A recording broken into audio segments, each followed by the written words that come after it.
अस्सलाम वालेकुम नाज़रीन। माशाल्लाह आज भी मार्केट ने अपना जो है ना हाई लगाया, जो कि 1,16,681 का था। वो क्लोजिंग थोड़ी सी नीचे हुई है। तो आने वाले दिनों में भी इंशाल्लाह मार्केट की परफॉर्मेंस अच्छी लग रही है। बुल रन इंशाल्लाह नज़र आ रहा है। हमें मार्केट बियर होती नज़र नहीं आ रही, क्योंकि न्यूज़ फ्लोज अच्छा है। अब जो 200 BPS कट डाउन किया है स्टेट बैंक ने, यानी 2% शरह सूद में मजीद कमी हुई है। जो कुछ अर्सा पहले 24 पे थी, अब वो 13 पे आ गई है। तो इसका 2% शरह सूद में कमी के मल्टीपल फ़ायदे हैं मार्केट को। एक तो ये फ़ायदा है कि जो बैंक से डिपॉजिट है, जो लोगों ने उधर फिक्स इनकम के लिए रखा हुआ था, जिस पे अब रेट डाउन हो रहे हैं, हर आने वाले दिन के साथ वो बैंक्स के रेट कम हो रहे हैं, सेविंग सेंटर के रेट कम हो रहे हैं। तो लोगों का अब इंटरेस्ट स्टॉक मार्केट में है।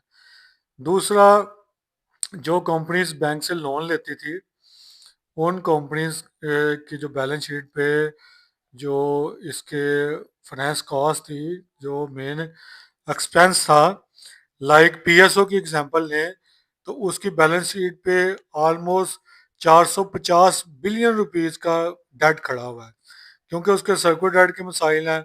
उसका रिसीवेबल 800 अरब से ऊपर है। तो उसने अपना वर्किंग कैपिटल जो है ना बैंक से लेके पूरा किया। तो वो उसकी अगर ईपीएस पे हम 2% का भी कट का फायदा देखें तो वो 18 से 20% बनता है। 18 से 20 पीकेआर बनता है, यानी कि ईपीएस में जो जंप आ सकता है। ईपीएस बेहतर हो सकती है 18 रुपये, 18 से 20 रुपये। इस तरह और कंपनीज भी हैं। तो मार्केट को, यानी जो मार्केट में लिस्टेड कंपनी है, उनकी अर्निंग आने वाले दिनों में बेहतर होगी। प्लस जब इंटरेस्ट रेट नीचे हो तो मार्केट में डिमांड जनरेट होती है, जिसकी वजह से कंस्ट्रक्शन सेक्टर, ऑटोमोबाइल सेक्टर और दूसरे आपके स्टील सेक्टर जो सिक्लिकल हैं, वो भी चलना शुरू हो जाते हैं। ठीक है, जीडीपी आपकी ग्रोथ आती है, तो उसमें फिर लोगों की पर कैपिटा इनकम इंक्रीज होती है। वो अगेन फिर कंजम्पशन बढ़ती है। तो मार्केट में एक हेल्दी एक्टिविटी स्टार्ट होती है। जो कंपनीज ये काम कर रही है, उन्हें इसका फायदा होता है। बैंकिंग सेक्टर, जो मैंने टॉप सेक्टर 4 आपको बताए हैं, उनमें ये नहीं है। देखिए, इस पर स्टिल प्रेशर है। तो आने वाले दिनों में भी प्रेशर के बाद एक टाइम आना है जब, क्योंकि ये डिविडेंड यील्ड अच्छी है, तो बैंकिंग सेक्टर ने परफॉर्म करना है। लेकिन मैंने जो थंबनेल में आपको बताया है कि आपने मार्केट के साथ चलना है। अब मार्केट अब परफॉर्म नहीं कर रहे कमर्शियल बैंक, तो आप उनमें बैठे हुए हैं, तो फिर तो आप अपना नुकसान ही कर रहे हैं ना। इतनी बड़ी रैली जो बन रही है, ये रोज रोज ये रैली नहीं मिलती। और अगर आपको रैली मिल रही है, आपने इसे एंजॉय करना है। मैंने फर्टिलाइजर में भी आपको टॉपिक एफएफसी बताया हुआ है, या फातिमा। अब जो ई फंड में बैठे हुए हैं वो परेशान है। तो आपको मार्केट कंपनी की अर्निंग देख के, कंपनी अगर अच्छा परफॉर्म कर रही है तो उसके साथ स्टिक रहा करें, नहीं तो उसे छोड़ दिया करें। अब जिनको ई फंड ने मदद दी है वो छोड़ने दे। और पिछले 6 माह से वो उधर की उधर ही है। जब हालात उसके बेहतर होंगे, ईपीएस बेहतर होगी, हम उसमें अपनी एंट्री बना लेंगे। अच्छा जी, अब मैं थोड़ा सा ना, जो मैंने आपको सैटरडे को जो कॉल दी थी, हम जरा उसे देख लेते हैं। ये मैंने आपको कॉल दी थी, स्पेल की आपको दी थी, इस पर मैंने वीडियोज बनाई है। स्पेल आज माशाल्लाह फिर अगेन अपर लॉक हुआ है। वो ये इंशाल्लाह कल भी हो सकता है। 56 तक का मैंने इसका लेवल बताया कि ये उधर तक इंशाल्लाह जाएगा। एसएचजीसी मैंने आपको बताया मल्टी बैगर स्टॉक है, इसे अपने पोर्टफोलियो में लाजमी रखें। और ये भी आज अपर लॉक था। एसएनजीपीएल ने भी अच्छा परफॉर्म किया, शिफा ने भी, और टॉमसेल ने भी। ठीक है, ये मैंने, आप वीडियो देख सकते हैं। जो नहीं देखी, मैंने उन्हें ये स्लाइड दिखा दी है। अच्छा जी, ये मैंने आगे आपको, ये 3 स्टॉक थे, ये ओपन होने में थोड़ा टाइम ले रही है। ये 3 स्टॉक मैंने आपको बताए थे कि आपने इन 3 स्टॉक से वक्ती तौर पे आपने दूर रहना है। अगर आपके पास है तो आप इसमें सेलिंग करके अच्छे स्टॉक्स में आ सकते हैं। एयर लिंक था, और आपका फ्लाइंग सिमर था। तो वो तीनों को आप देखें, बीएफ बायो ने जो है आज 4-5% लूज किया है। उसके बाद जो हमारा एयर लिंक है वो स्ट्रगल करता रहा उसी लेवल पे, कभी माइनस कभी प्लस। और जो फ्लाइंग सीमेंट है उसने भी नेगेटिव क्लोजिंग दी है। अब कुछ दोस्तों ने कमेंट सेक्शन में कहा था कि फंडामेंटली ये लिंक बड़ा अच्छा स्टॉक है, इसमें कोई शक नहीं है, आने वाले दिनों में परफॉर्म कर सकता है, लेकिन हमने करंट सिनेरियो देखना है कि हम इस सिनेरियो में किस स्टॉक ने परफॉर्म करना है। मैंने आपको बताया कि उसने रैली बना चुका है और उसमें लेवरेज ज़्यादा है, तो वो अब उसके परफॉर्म करने के कम कम चांसेस हैं, थोड़ा सा ऊपर जा सकता है, लेकिन फिर उसने डिप लेना है। ठीक है, ये इसलिए मैंने आपके साथ ये चीज़ शेयर की थी। अच्छा जी, अब हम कल के लिए स्टॉक देख लें। ये ब्लू चिप स्टॉक्स के अलावा स्टॉक्स हैं, ये जो मैं आपको बता रहा हूँ। आपने कम्बिनेशन बनाना है जिसमें ब्लू चिप भी हो और ये भी हो। ये ट्रेडिंग स्टॉक है, इसमें असर जिस इंशाल्लाह परफॉर्म करेगा। सिक्योर लॉजिस्टिक ने आज दिखाई है एक्टिविटी, कल भी कंटिन्यू होती नजर आएगी। स्पेल अगेन कल अपर लॉक हो सकता है। टॉमसेल में भी एक्टिविटी बनी है, फूड सेक्टर में ये एक लो लेवल पे आपको मिल रहा है अगर आप अर्निंग के हवाले से देखें। तारे ग्लास में एक अच्छी मूव बनी है, इंशाल्लाह 200 तक जाता नजर आएगा। और सी सैप में भी अब एक्टिविटी हो रही है और जिस दिन इसमें वॉल्यूम्स आने इसने अपर कैप होना है। पीआरएल भी आप देख सकते हैं, रिफाइनरी सेक्टर चल रहा है उसमें वो अच्छा परफॉर्म कर सकता है। एटीआरएल अच्छा है लेकिन काफी ऊपर चला गया, अब वो रिस्क उसमें ज्यादा आ गया। एनआरएल से आपने बचना है, ऑल दो वो आज अपर कैप था लेकिन वो हैवी लॉसेस कर रहा है और आपने ऐसे स्टॉक में मैं काम नहीं कराता जो फंडामेंटली सेफ ना हो। अच्छा जी, ब्लू चिप स्टॉक हम देख लेते हैं क्या है वो ब्लू चिप स्टॉक। जिन दोस्तों को मोस्टली पता होगा, वैसे मैं एक बार रिपीट कर देता हूँ। ये blue chip stocks are issued by large well established financially sound company with an excellent reputation. Normally such companies have operated for many years, have dependable earnings and usually pay dividends to investor। यानी कि ये इसमें एक तो इसका feature होता है कि लार्ज होती है, वेल एस्टेब्लिश, फाइनेंशियली साउंड होती है, कई सालों से काम कर रही होती है, और इसमें डिविडेंड और इसकी अर्निंग डिपेंडेबल होती है, यानी कि ये सेफ।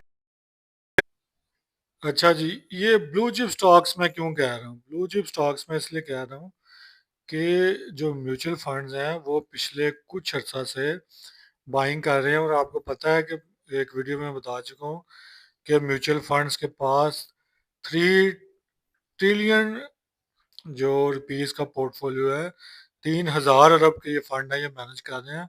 और मोस्टली जो है ये म्यूचुअल फंड्स का पैसा स्टॉक मार्केट में आ रहा है। और म्यूचुअल फंड्स में पहले चूंकि लोगों की अंडरस्टैंडिंग इतनी नहीं थी, जब से अल मिज़ान मिज़ान बैंक एक सब्सिडी है उसने काम शुरू किया, नेशनल बैंक का एक फंड मैनेजमेंट उसकी कंपनी है, ये अच्छे नाम आने की वजह से लोगों का ट्रस्ट डेवलप हुआ। और पिछले कुछ देर से इसकी जो रिटर्न्स हैं वो म्यूचुअल फंड के और परफॉर्म कर रहे हैं हमारे बैंक्स के रिटर्न को। और बैंक्स के रिटर्न आपको पता है कम हो रहे हैं डे बाई डे, तो लोग अब म्यूचुअल फंड की तरफ आ रहे हैं। इवन के बैंक्स के जो स्टाफ हैं वो भी आपको मार्केट कर रहे होते हैं। मिजान बैंक में आप जाएं तो आपको म्यूचुअल फंड की तरफ आपको कह रहे होते हैं कि अगर आपने सेविंग करनी है तो आप इसमें करें, क्योंकि म्यूचुअल फंड कंपनीज बैंक्स को भी इसमें एक अपनी कमीशन दे रही होती है। तो वो म्यूचुअल फंड में लोगों का इस वजह से भी ट्रस्ट अच्छा डेवलप हो रहा है, वो इसमें पैसे आ रहे हैं, वो गेन मार्केट में लग रहे हैं। ये जो मार्केट में एक मोमेंटम बना हुआ है, इसका मेन जो ड्राइवर है, जो ड्राइविंग फोर्स है, वो म्यूचुअल फंड है। और म्यूचुअल फंड पहले वो जो ब्लू चिप स्टॉक्स हैं उन्हें उठाते हैं, वो जो हमारे कच्चा स्टॉक जिन्हें कहते हैं या जो टेक्निकल बेस पे चलते हैं उन्हें स्टॉक को वो नहीं उठाते। वो जो blue chip fundamentally sound stock हैं विद पे आउट रेशियो जिनकी अच्छी है, उन स्टॉक्स को उनमें वो काम करते हैं। ठीक है, लाइक ओजीडीसी इसमें टॉप पिक है, पीपीएल, एफएफसी मेरा बड़ा फेवरेट स्टॉक है। हपको में अब एक्टिविटी शुरू हो गई है, आपको आप देख सकते हैं। पीएसओ का ये जो इंटरेस्ट रेट कट हुए हैं, इसका को 18 रुपये इसकी ईपीएस में इसका इफेक्ट आएगा, लक में भी इसका इफेक्ट आएगा तकरीबन 8 से 10 रुपये ईपीएस में, एसएनजीपी में भी आएगा। तो ये यानी कि इनमें आप देख सकते हैं तरतीब आपने वही रखनी है, टॉप पिक में आप ओजीडीसी है, इसी तरह ही आपने यानी ओजीडीसी पीपीएल एफएफसी आपको ये यानी कि आपकी टॉप पिक्स में होनी चाहिए। इसी तरतीब से आपने अपनी, मेरी प्रेफरेंस ये तरतीब है। ठीक है, आपने इस तरतीब से ही काम करना है। अच्छा जी, अब हम सबसे पहले देखते हैं इसकी जो अ, ये आई है ओजीडीसी की एक बड़ी अच्छी न्यूज़ आई है ओजीडीसी की जनाब ये डिस्कवरी हुई है, राजीन ऑयल फील्ड है, ये गुजर खान में है। ठीक है, इसमें इन्होंने बताया हुआ है कि बड़े इनके ह्यूज रिजर्व जो है ना हुए हैं। पहले प्रोडक्शन 1500 बीपीडी थी, यानी कि बैरल पर डे, या 2500 हो गई है। एक इनका जो वेल जिसमें प्रोडक्शन सस्पेंडेड थी 2020 से, वो भी इन्होंने जो है ना रिसेंटली स्टार्ट की है। ये इसी एरिया में ही है। ठीक है, तो इसकी वजह से इसकी जो मैंने कैलकुलेशन की है, जो ये डाटा मिला है उस हिसाब से इसकी जो, अगर आप देखें जो इसकी डिस्कवरी से या जो ये प्रोडक्शन इन्हांस हुई है, इसका ईपीएस पे जो है ना 1.12 पर शेयर इसकी ईपीएस में आएगा। वही एक बड़ा अच्छा एक जंप है। तो इसकी वजह से आप देखेंगे कल इसमें बड़ी अच्छी एक्टिविटी नजर आ रही है हमें। पर शेयर अगर सेल में भी देखें तो 1.8 रुपीज पर शेयर इसमें जो इजाफा होगा इसका ओजीडीसी का। ठीक है, अब हम इसका जो मारी पेट्रोलियम का देख लेते हैं। सरसरी से मैं आपको, क्योंकि न्यूज़ ज़्यादा है तो मैं कवर कर रहा हूँ ताकि छोटी वीडियो में ना चीज़ें सारी आ जाए। अच्छा जी, इसका my petroleum goes global in partnership with M O L Hungary की एक कंपनी है जिसके साथ ये ऑलरेडी काम कर रहे हैं केपीके में। तो अब इनका ये जॉइंट वेंचर जो है ना, ये करक में इनका पहले काम कर रहे थे। अब इन्होंने जो दूसरी इमर्जिंग मार्केट्स हैं जो लाइक जिसमें ये कह रहे हैं कि हमने मिडल ईस्ट, पाकिस्तान में भी करना, लेकिन Middle East, African continent, CIS region यानी कॉमनवेल्थ इंडिपेंडेंट स्टेट्स, ये जो सोवियत यूनियन से आज़ाद हुई थी स्टेट्स, ऊपर वाली ये वो हैं। ठीक है, और आगे बता रहे हैं रशियन फेडरेशन ऑफ कजाकिस्तान।